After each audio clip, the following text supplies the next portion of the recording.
સુરતમાં વેસુ વિસ્તારમાં આવેલ સુરત ધામ સ્થિત શ્રી શ્યામ મંદિર ખાતે દેવઉઠી એકાદશી નિમિત્તે બાબા શ્યામની જન્મ જયંતિની ઉજવણી કરવામાં આવી હતી।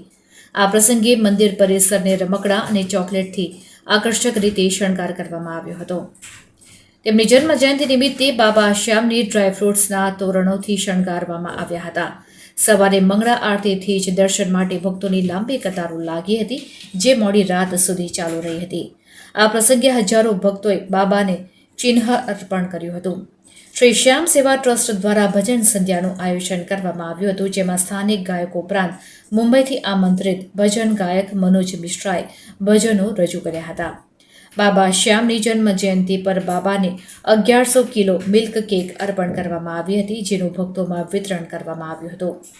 રિપોર્ટર સુનિલ ગાંજાવાલા, સુરત।